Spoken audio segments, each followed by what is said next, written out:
Aldo wanted to be a teacher. He was studying at the Ayotzinapa Teacher Training College in the Mexican state of Guerrero. But one bullet changed everything.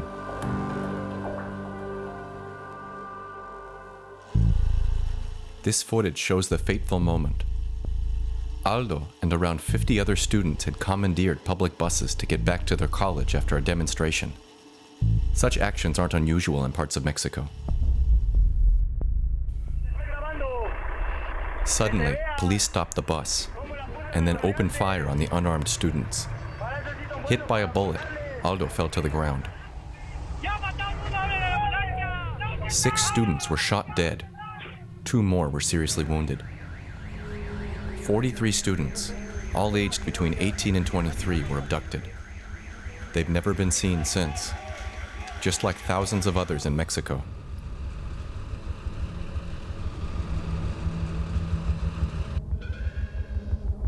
A number of police officers were subsequently arrested, accused of carrying out the murders.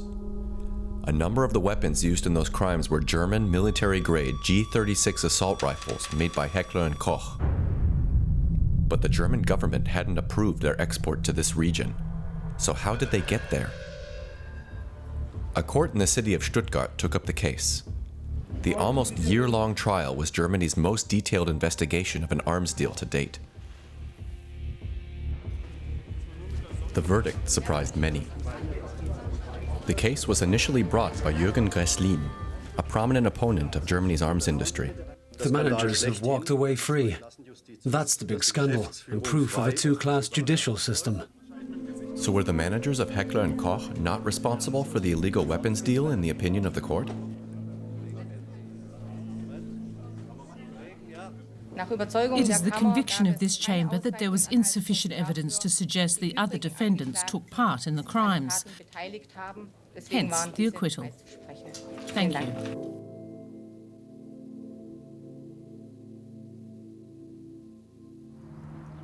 So what actually happened? It all began in 2005. German arms manufacturer Heckler & Koch wanted to export thousands of G36 assault rifles to Mexico, along with submachine guns. So the company submitted an application to the German Economics Ministry in Berlin. But the Foreign Ministry expressed concern, citing human rights violations by Mexican security forces, including abductions and murder in Guerrero and other states.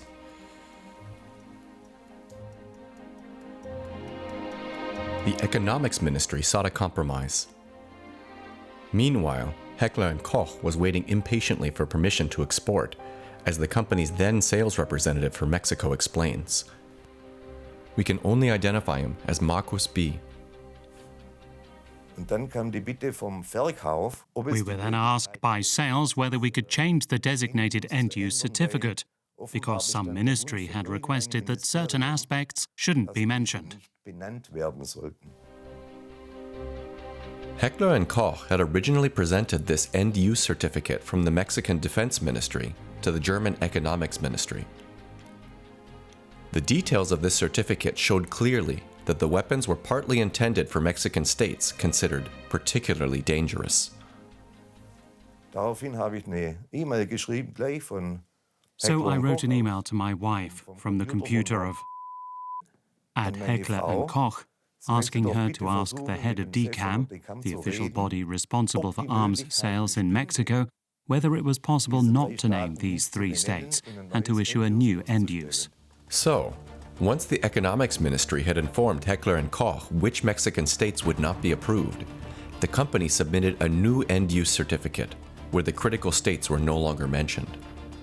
But the strange thing was, the exact same number of guns would still be supplied to Mexico, which surely should have been noticed.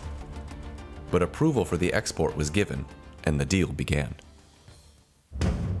Over the following years, a team from Heckler & Koch traveled all over Mexico, showing police officers and the army how to use the firearms. Here they are in Colima, but they also went to the states that were supposedly banned, including Guerrero, where the weapons would soon be used.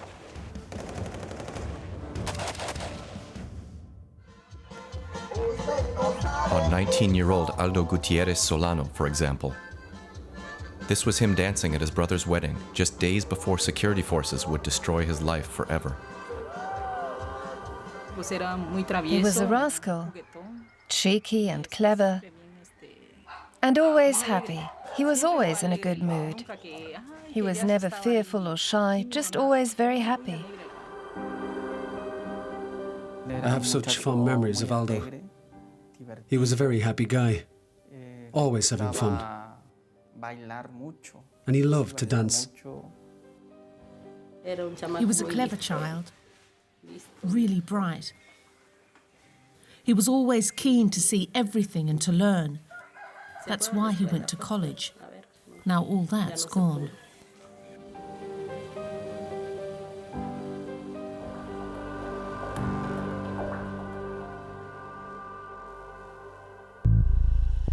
Details of that night haunt the family. Aldo's brother, Leonel, tells us what happened. There were a number of buses. Aldo was in the first one. When the attack started, they were already heading back to the college. First, the police started pursuing them. Then a police vehicle blocked the junction ahead to stop them leaving the city. So the students got out of the bus. Aldo was one of the first to get out. He wanted to talk to the police who were blocking the road in the hope that they could proceed. But the police immediately started shooting. The other students got off the buses and started filming with their cell phones. When Aldo was hit by a bullet, the others screamed for help. They called an ambulance for their friend while running for cover themselves. More shots fell. That same night, Aldo's family rushed to the hospital.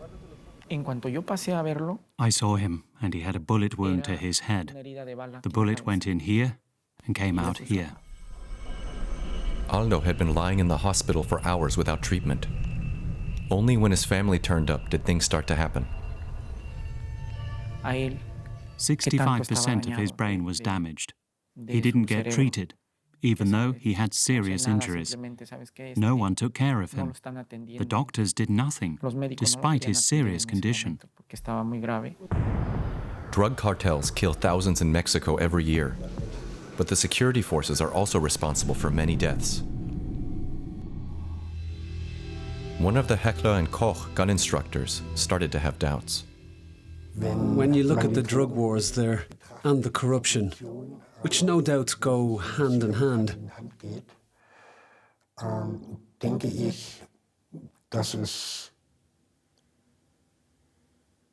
then surely it's irresponsible to supply weapons,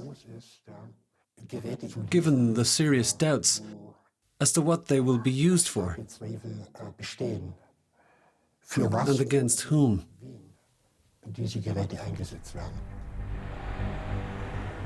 In 2010, he testified to state prosecutors against his former employer, Heckler & Koch.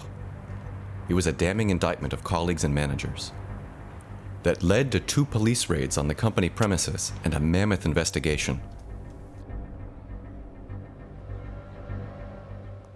It took 8 long years, from the start of the investigation to the trial opening in May 2018.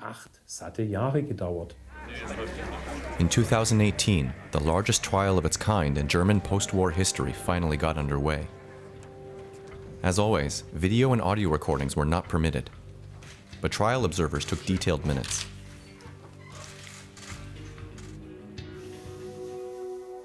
Jan van Auken was one of them. He was previously a weapons inspector for the United Nations and a member of the German Parliament. This is the area for spectators. At times it was really full, particularly at the start of the trial and the end. I mostly sat here at the front. We took notes on the entire trial for the Rosa Luxemburg Foundation. So let's go to the front.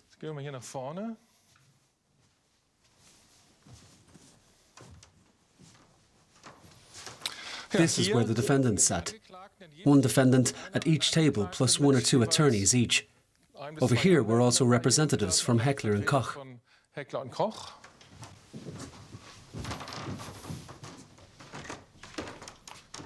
The presiding judge then sat here at the front, together with all the associate judges. And the witness stand was there. So they were questioned from here, also by the state prosecutors who sat there. There were always 2 or 3 of them. We had 28 courtroom days, spread over almost an entire year. I remember 3 things from the first day. Firstly, the charges were read out, which included conspiring to commit crime. The second was that the 2 main suspects weren't in the room. One has since died. The other was Heckler & Koch's Mexico representative, who lives in Mexico and was allegedly not well enough to travel. So his trial was separated off. The defendants included ex-CEO Peter Bayerle and another former Heckler & Koch CEO, 2 past employees from the marketing division. The company Heckler & Koch itself is a co-defendant, and a secretary from the export department. The third thing I remember was the initial statements given by the accused, where it was totally clear they had no sense of guilt, and I think they were really serious about that. The argument was they had received approval for exports to Mexico, and so they exported to Mexico. They couldn't work out why they were in court. The end-use certificate is the centerpiece of Germany's arms control mechanism. In this document, the buyer declares where the weapons will be delivered and where they will be used, ruling out that they will end up anywhere else. Several different ministries examine the application under the direction of the Economics Ministry. The government's Export Control Office, BAFA, then takes care of the licensing procedure.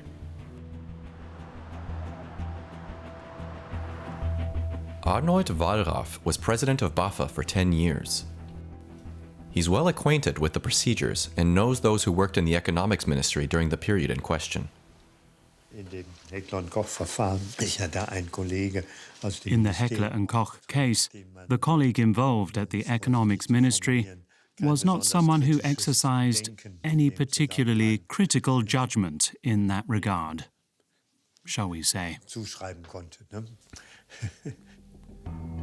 That official, who was in a senior position in the Economics Ministry, was one of the first witnesses to be called. His testimony got off to an uncomfortable start.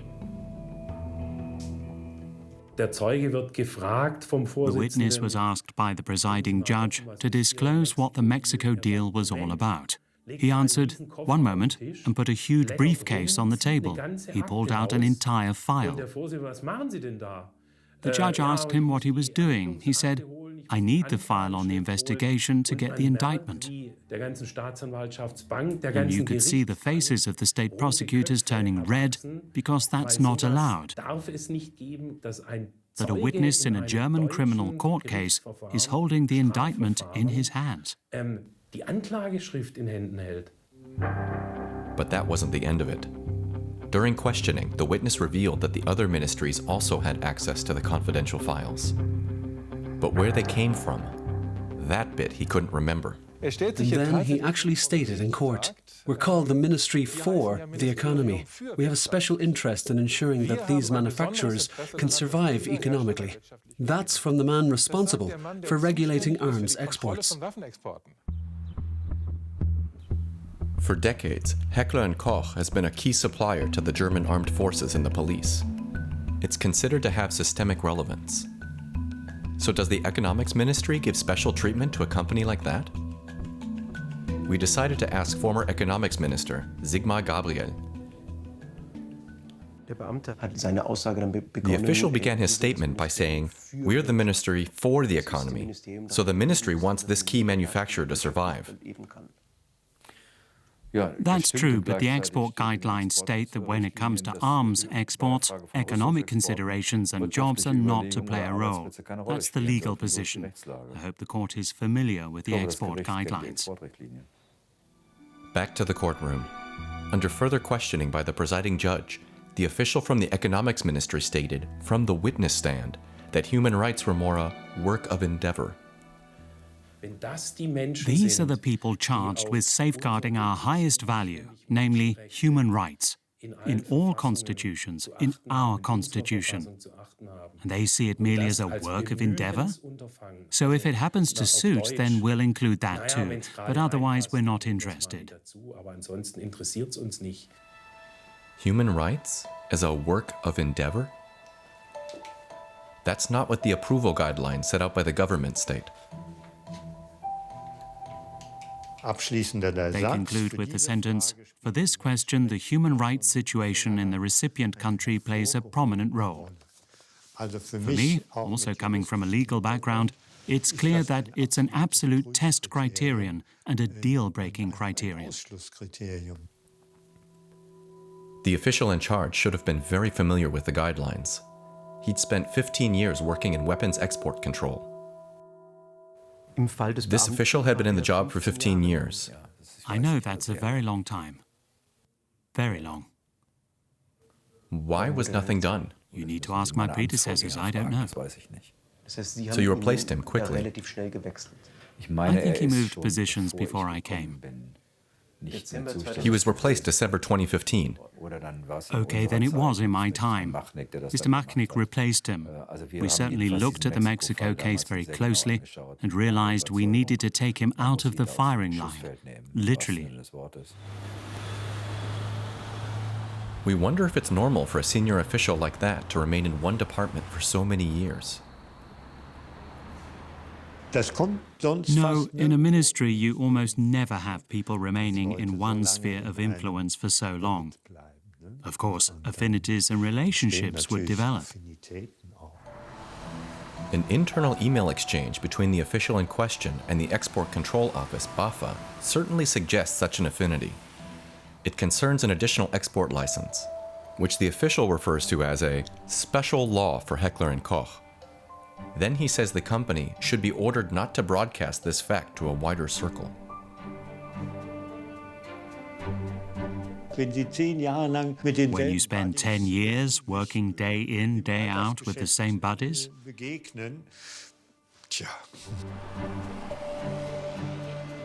Further emails and memos reveal that the same official repeatedly gave out internal information to the company.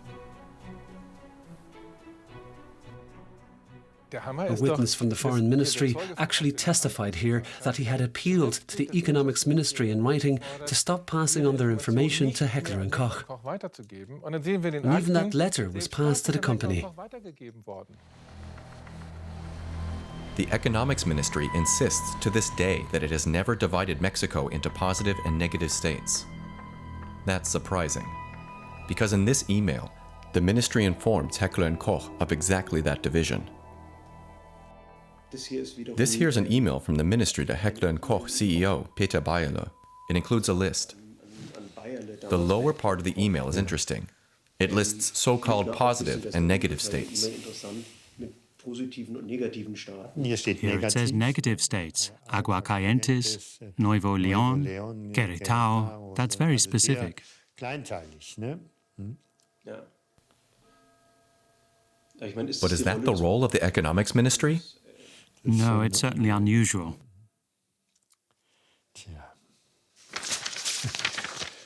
It's very chummy.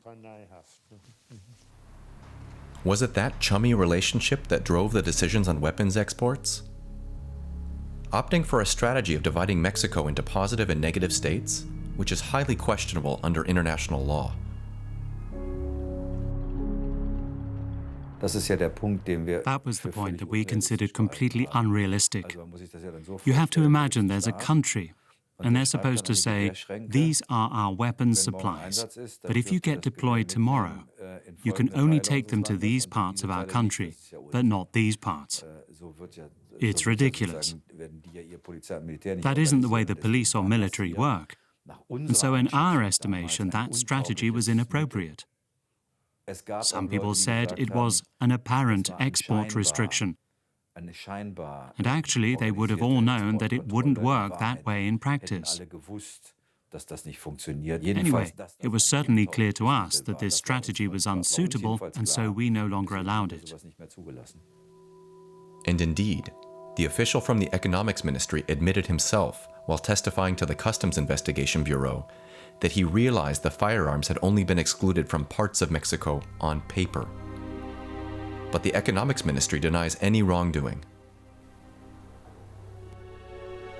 The ministry's main contact at Heckler & Koch was Peter Bayerle. He was in the dock at Stuttgart, but he was acquitted. On day 2 of the trial, Peter Bayerle stated that these end-use certificates are, and I quote, "the wrong instruments and ineffective."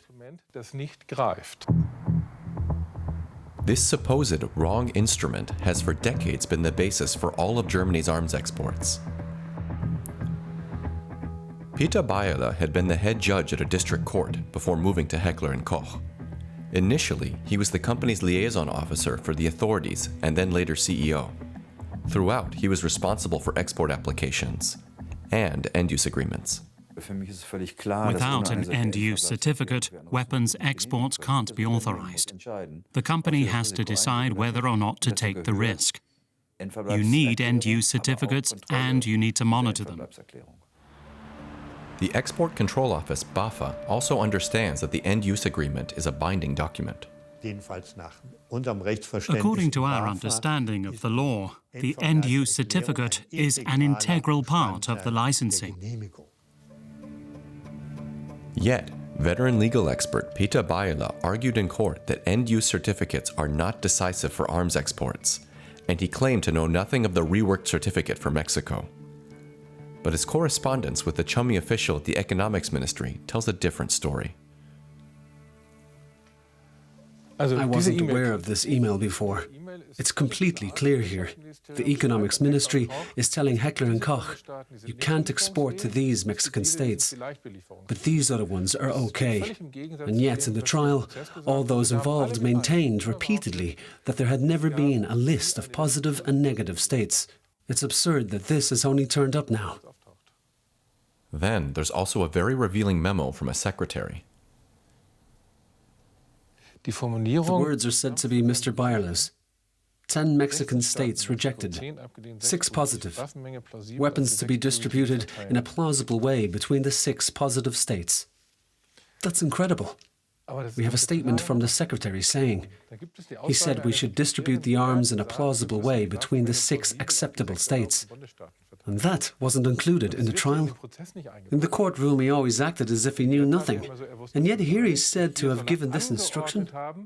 The word plausible clearly suggests the intention is not only to supply those 6 states, but to redistribute them for the purposes of the end-use certificate. That's unbelievable. But that's not all.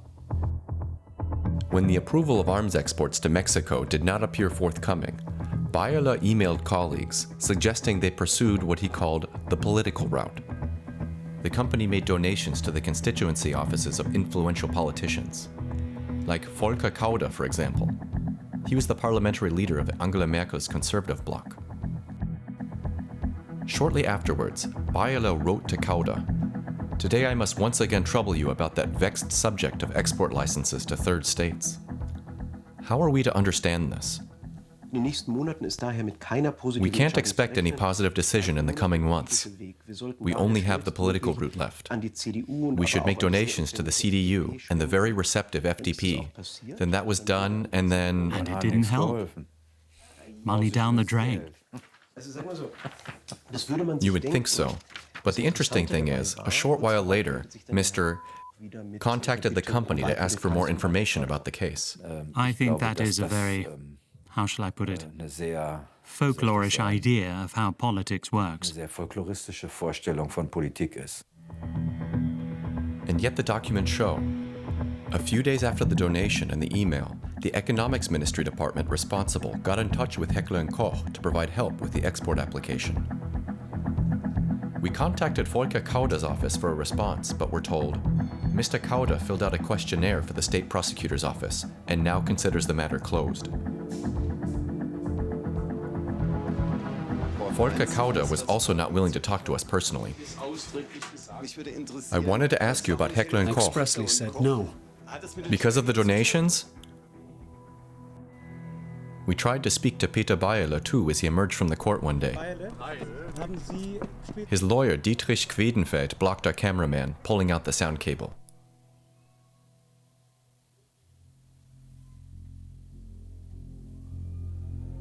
Peter Bayerle began brandishing his briefcase, and his lawyer continued to attempt to obstruct us. Mr. Bayerle, what do you know about the party donations? About Heckler and Koch? They were clearly not willing to talk about donations to politicians.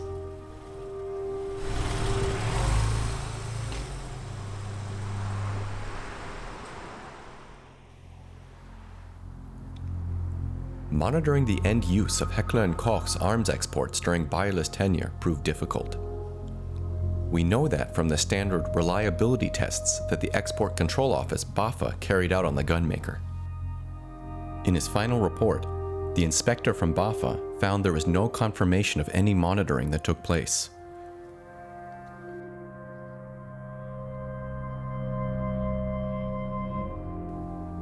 BAFA has one particularly potent weapon at its disposal for ensuring its rules are adhered to. The agency can rescind a company's certified reliability as an arms exporter. It's clear the BAFA inspector was furious. He wrote to Peter Bayerle, "A continuation of the aforementioned deficits can lead to the re-evaluation of your company's reliability and thereby its capacity to gain export licenses." We showed the inspection papers to Jan van Aken, who was seeing them for the first time. And no action was taken?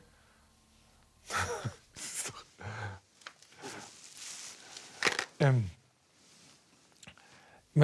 members of parliament back then, we often asked the government, how was the decision reached to declare a company no longer reliable? And when I now read that report and know that the Federal Export Control Office considered Heckler and Koch totally unreliable, that thousands of military weapons went undocumented, it's incredible. I just find it unbelievable. As a lawmaker, I never heard anything about these allegations. And we asked a lot of questions about Heckler and Koch. And the complaints from the BAFA inspector clearly had no impact on the government's behavior towards Heckler and Koch. In Mexico, meanwhile, the families of the 43 missing students are still searching for the bodies of their loved ones. More than 60,000 people are classified as missing in Mexico, presumed dead.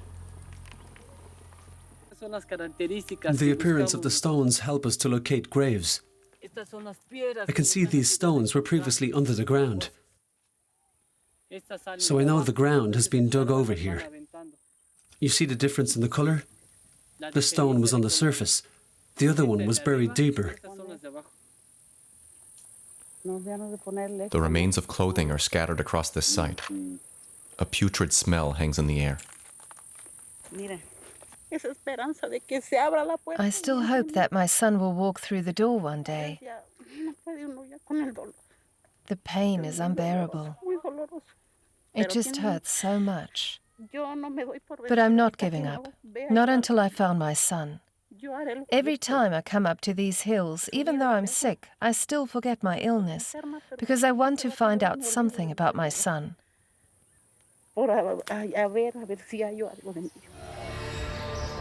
Mexico has never forgotten the missing student teachers. For more than 5 years, thousands of people have been taking to the streets every month to demand answers. They include families and friends of the 43 students who disappeared. Human rights lawyer Sofia de Robina represents the families. I'm an attorney at the Miguel Augustin Porrares Human Rights Center and have been legally accompanying the Ayotzinapa case for 4 years. We represent relatives of the 43 students who disappeared on the 26th of September 2014, as well as the students who were executed and also those who were injured that night. Aldo Gutierrez Solano is one of my clients.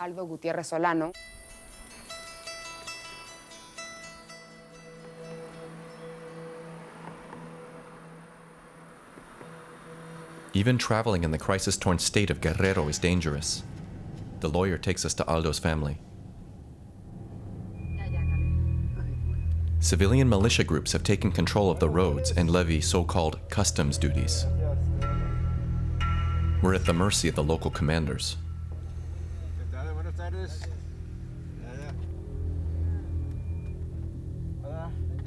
When they spot our camera, things get a bit edgy.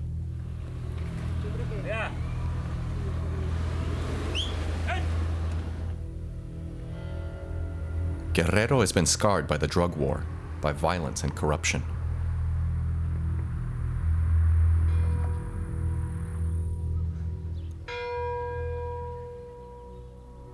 The Gutiérrez family is taking care of Aldo in this house built with donations.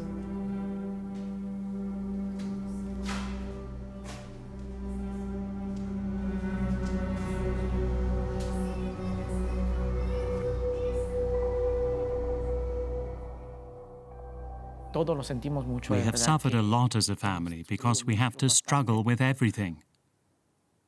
Ultimately, we wish for nothing more than to see this little, lively guy again who we've lost.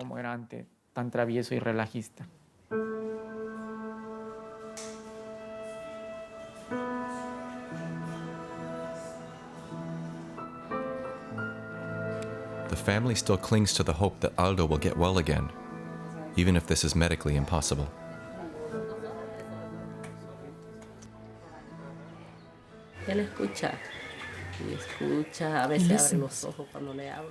He listens closely. Sometimes he opens his eyes when you talk to him, and then he closes them again. We take care of him.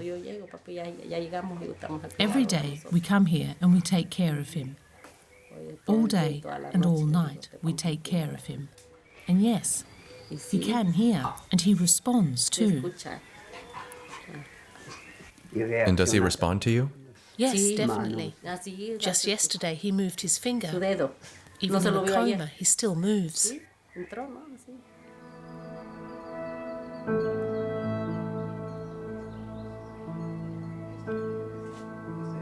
The hopes of a mother.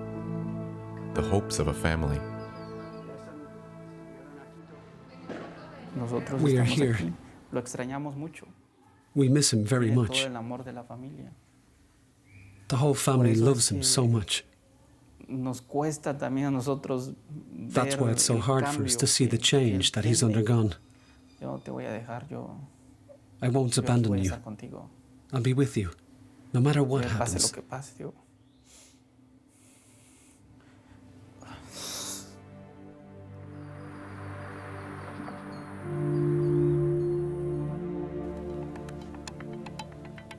Meanwhile, the trial in Stuttgart was continuing. Evidence was presented and the court called dozens of witnesses. Then, on the 20th day, something completely unexpected happened. Lawyer Holger Rothbauer looks back. I was present.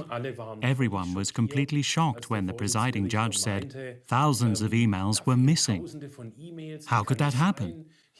I mean, this was a police operation. How was that possible? It's beyond belief. And suddenly the number was clear. 15,000 emails had slipped through. That created a bit of a shock up there on the bench. They realized they suddenly had a lot of documents here that hadn't been included in the proceedings at all. An investigation was launched into the missing emails. Where were they? Then the name of an auditing company came up, KPMG. Then it turned out the Customs Criminal Investigation Office, leading the investigation, had received the emails, the documents, from KPMG, but they had already been filtered and sorted. Heckler and Koch called in KPMG shortly after police searched its headquarters. Part of their task was to evaluate the staff's electronic communications. Marcos B. was the company's sales representative in Mexico. In fact, Heckler and Koch had asked KPMG to carry out an internal voluntary investigation. Incomprehensible. Why? It's enough for the prosecutor to investigate, the police, and so on. KPMG is one of the world's 4 largest auditing companies. The internal investigation was supposed to support the Customs Criminal Investigation Office, Baden-Württemberg State Criminal Police Office, and the Public Prosecutor's Office. Now, quite simply, they volunteered to commission an independent office to conduct interviews. Heckler and Koch's strategy is always to do things on a voluntary basis. They call it cooperation with the Public Prosecutor's Office. and I was simply not prepared to take part in the interviews, because the questions were leading us down a slippery slope. They weren't what they claimed to be. Other employees decided to cooperate and joined company lawyers in a hotel at the Zurich airport for a crisis meeting. Shortly afterwards, 2 of them were fired along with Mexico representative Markus B. All 3 of them were accused of illegal arms dealing. Wolfram Ziegelmeier still represents Markus B. and is critical of the fact that the state investigators had agreed to cooperate with the private auditors. On the one hand, it is not justifiable and, in my view, not acceptable that the Public Prosecutor's Office should agree that Heckler & Koch of all companies, which is the target of the accusations, should be given the opportunity to become involved in the investigations by commissioning an internal expert report that it paid KPMG a lot of money to produce. Why did the authorities agree to cooperate with KPMG in the first place? How close was that cooperation? The KPMG report confirms the cooperation with the police, customs investigators, and the prosecutor's office. The customs investigators say they exchanged information with KPMG for 3 years. This is the reason I believe that we also have these so-called pawns in the dock. We do not have the people actually responsible for the whole story, for initiating it in the dock. Those people are probably more likely to be found in departments of the Federal Ministry of Economics, or the people at the top of Heckler & Koch, and perhaps of the Federal Ministry. The KPMG investigation said there were significant irregularities in the stories of the secretary, a marketing employee, and the representative in Mexico, and said they were primarily responsible for the crooked arms deals there. And how did the court deal with the 15,000 missing emails sent during the period in which those deals were made? When the affair came to light, neither the prosecution, the defendants, nor the court itself objected. There was no further discussion of how the emails could have disappeared in the first place. And only then, during the ongoing proceedings, did the parties receive the documents. The presiding judge told them to consider them outside the hearing.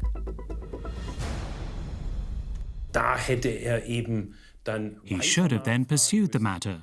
So, people, if thousands of mails are missing here, which is especially important for the question, who knew what when, that's central in this case.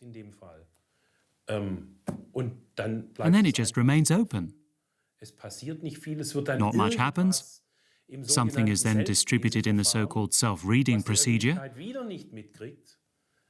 The public does not get to hear the evidence in court, and nobody knows what the judgment is really based on. That is not how a public, criminal trial, especially in such a significant case, should be.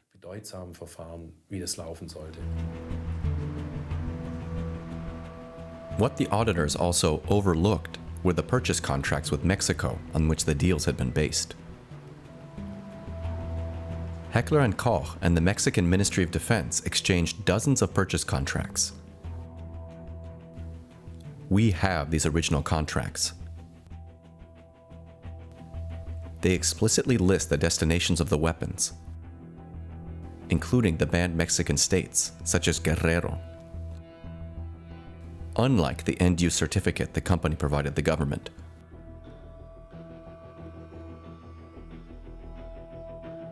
The court in Stuttgart has refused to comment on the proceedings of the ruling.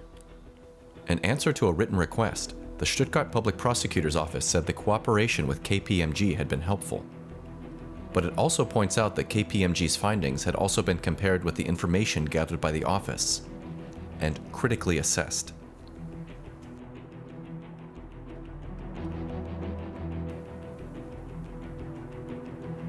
KPMG had also been advising the Defense Ministry, which was looking for a successor model to the German Armed Forces Standard Assault Rifle. Heckler & Koch was the favorite to win the tender. We've asked KPMG, but the company has refused to make any comment.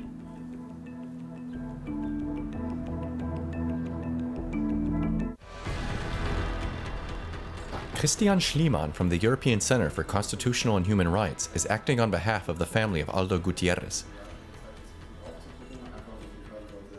We know that these weapons were also used in Aguila that night. And projectiles were also found from these Heckler & Koch weapons at various other crime scenes where attacks on the students were carried out. That is, we also have evidence to show they were fired to exert violence on the students, so to speak. Files from the Mexican prosecutor's office show dozens of Heckler & Koch G36 assault rifles were used in the attacks. Aldo is the person who was shot that night, and projectiles from Heckler & Koch weapons were also found at his crime scene. And this is exactly where we come full circle. From the illegal exports from Germany to the use of the weapons. We, of course, believe that the company that exported the weapons bears a responsibility. In September 2018, accompanied by his lawyers, Aldo's brother Leonel traveled to Stuttgart for the trial.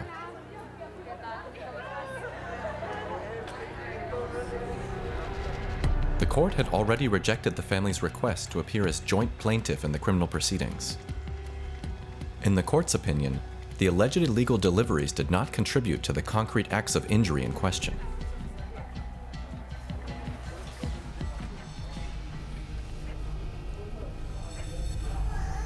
In the courtroom, Leonel took 2 photos of his brother out of his backpack because, as he later said, Aldo could not attend the trial himself.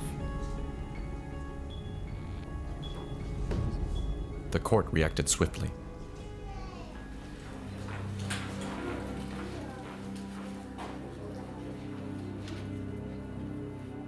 The way the court officials reacted, I thought I was in real trouble. It had been proven that the weapons in question had been used and had seriously injured my brother. The photos clearly show it. And then I thought, they want to accuse me of coming here, to another country, to make some kind of demands. 9 court officers surrounded the guest from Mexico until he gave them the pictures of his brother Aldo. It was all about equipment up there. It was all about files and stuff. No one ever talked about the victims, and I think it's important in this whole discussion about arms exports, not only in the trial, to make that clear from time to time. This is about death, this is about blood, this is about war, and not just about sewing machines and refrigerators. And that is why this is a very, very special moment for me. Only when Leonel left the courthouse did he get the pictures of his brother back.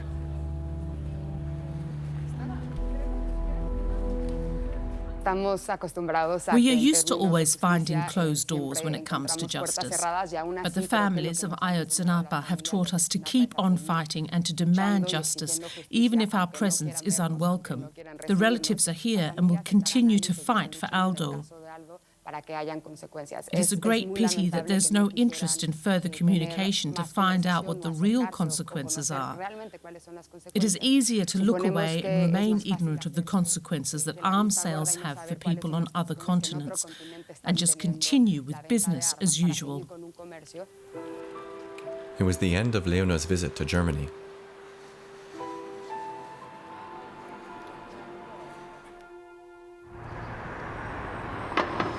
In February 2019, the court gave its verdict.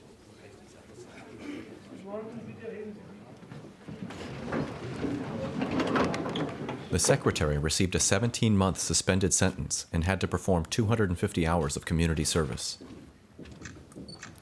A former marketing employee was sentenced to 22 months on probation and had to pay an €80,000 fine to social organizations.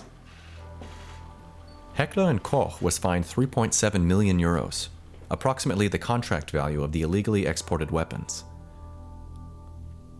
The other defendants, including the 2 former CEOs, were acquitted. Both Heckler & Koch and Peter Bayerle have refused to give any interviews, but deny any wrongdoing.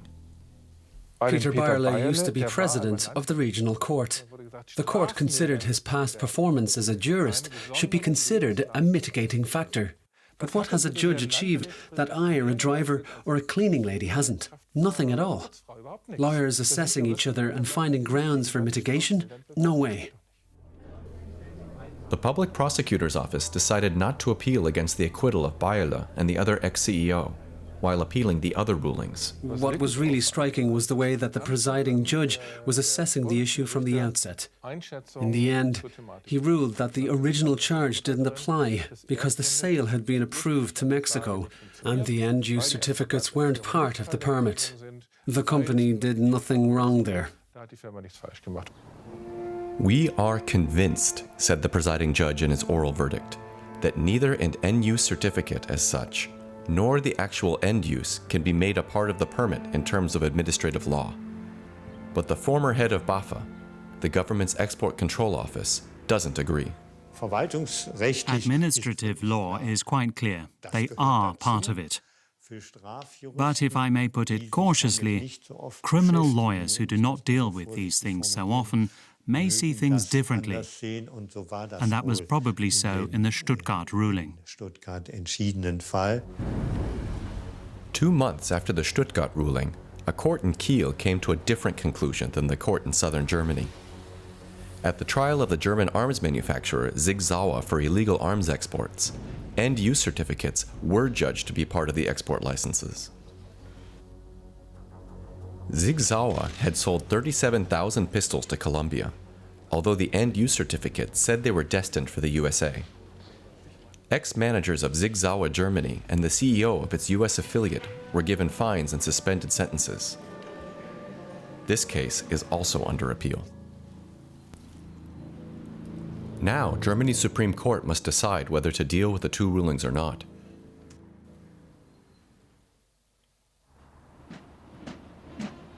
Filming in Mexico City in June 2019, we make a surprising discovery. The soldiers who raise the national flag in front of the presidential palace every day carry weapons from all over the world, including many from Heckler & Koch. But our cameraman notices that the soldiers are also carrying weapons from another German company, Sig Sauer.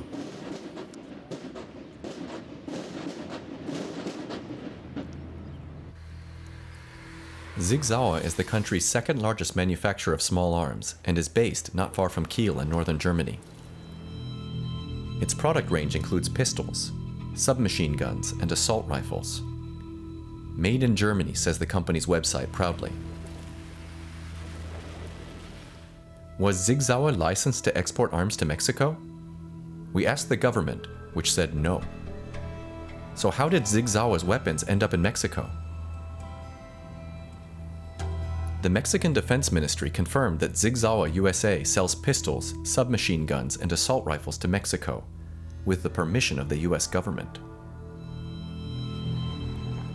The court in Kiel has already found the CEO of Sig Sauer USA Incorporated guilty of making illegal arms deliveries to Colombia via the US.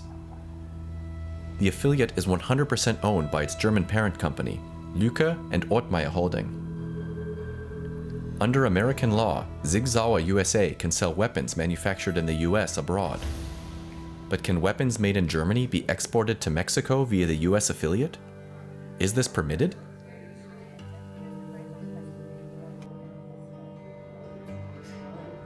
If they were intended to be delivered elsewhere, the German manufacturers would have to say in their application that the final destination is not the recipient country where their affiliate is based, but somewhere else. Nevertheless, there are Sig Sauer weapons in Mexico. If some got there, it must have been by a different route, one without a permit at any rate.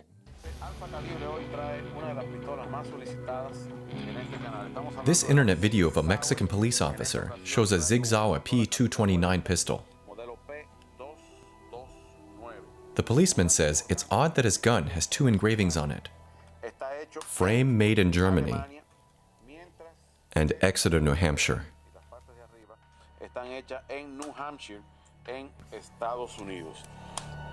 But how did this gun get into Mexico? Human rights activist John Lindsay Poland investigates arms exports from the USA to Latin America and has published numerous studies on the subject. The data that shows that Germany exported firearms and firearm parts during this period to New Hampshire, and that New Hampshire exported firearms and firearms parts to Mexico.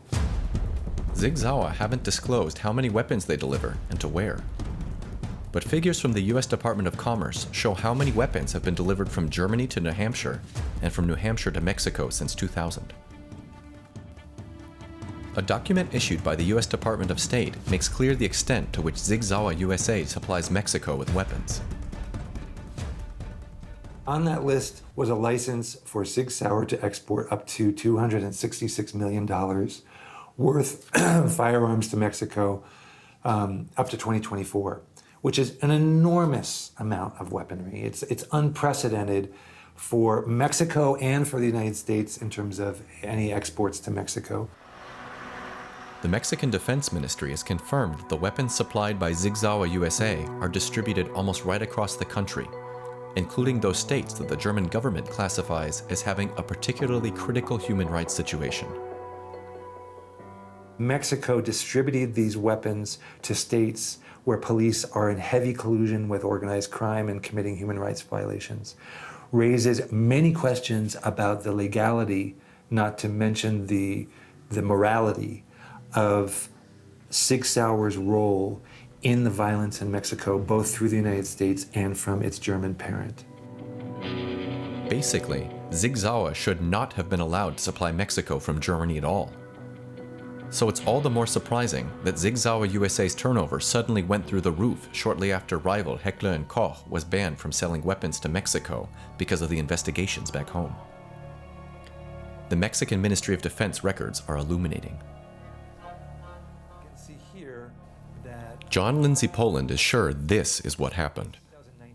Sig Sauer has filled the space left by Heckler & Koch when Heckler & Koch ceased its exports to Mexico as a result of the Ayotzinapa scandal. Sig Sauer really fills the breach. So, is Sig Sauer circumventing Germany's arms export laws with the help of its US affiliate? In procedural terms, at least, there would seem to be a certain similarity to the case relating to illegal exports to Colombia. Sig Sauer has not responded to our repeated requests for comment. The former Heckler & Koch weapons demonstrator also provided the tip-off for this trial. In the meantime, he'd moved to competitor Sig Sauer.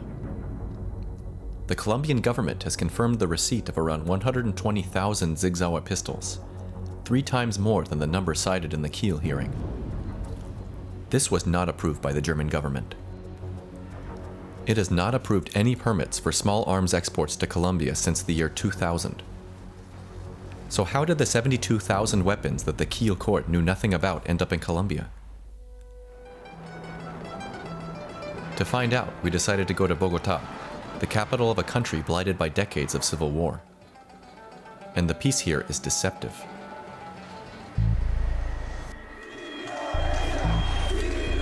The city has seen months of mass protests and frequent riots. The army, and above all, the Policía Nacional, have been accused of serious human rights violations.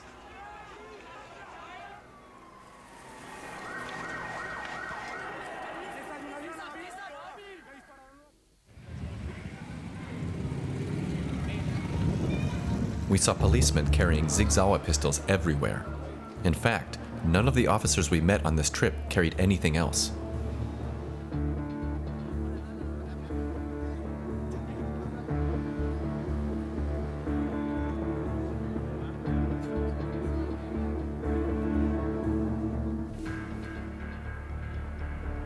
We visited the museum of the Policía Nacional, an organization still feared today for its involvement in human rights violations. The guard at the entrance was also armed with a Sig Sauer pistol.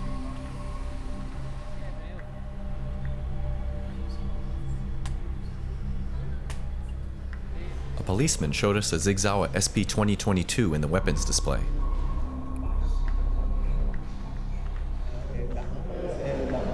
So Sig Sauer is the standard weapon of the Colombian police? That's right. We all have them. They're the best. Then he asked a colleague for a service weapon and showed us the engraving on the SP-2022. Frame made in Germany. Again. This weapon should not be in Colombia. We also noticed its serial number is missing. This is a so-called ghost gun, and they shouldn't exist at all. Next stop, Medellin, for many years the murder capital of the world. An hour's drive outside of Medellin, we visited a retreat for the rich and powerful. The ruins of Pablo Escobar's house are a reminder of the cocaine trade that is still flourishing today. In fact, some say it still remains the backbone of the Colombian economy. Pretending to be German tourists, we got chatting with police officers. We asked one of them to pose for a selfie. Then he showed us his gun. It's another Sig Sauer SP 2022, and this time we could clearly see a serial number, the German Eagle, and an official proof mark from the responsible office in Kiel.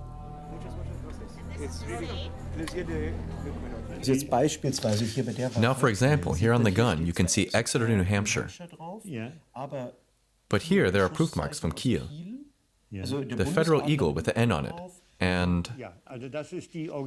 Yes, so the original stamps indicate that the thing is from Germany.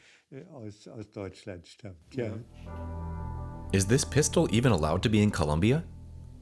If the hardware comes from Germany, as your pictures imply, then that is clearly a violation. The serial number of this weapon is not listed in the Kiel court papers. Does that mean that the true extent of Sig Sauer's illegal operations is much greater than previously realized? Documents from the US Department of Commerce prove Sig Sauer USA continued to deliver weapons to Colombia, even though Sig Sauer Germany and the managing directors of its US affiliate have been under investigation for illegal arms exports to the country since 2014. Some 10,000 pistols were still delivered to Colombia even after the April 2019 verdict. If they know it and can prove it, then I think that is a reason to pass it on to the legal authorities. At Mexico? New documents from the US State Department prove that Sig Sauer USA not only delivers finished weapons to Mexico. The US permit also includes a license to manufacture various Sig Sauer models in Mexico, including these ones, some of which were originally developed and produced in Germany. Is that allowed?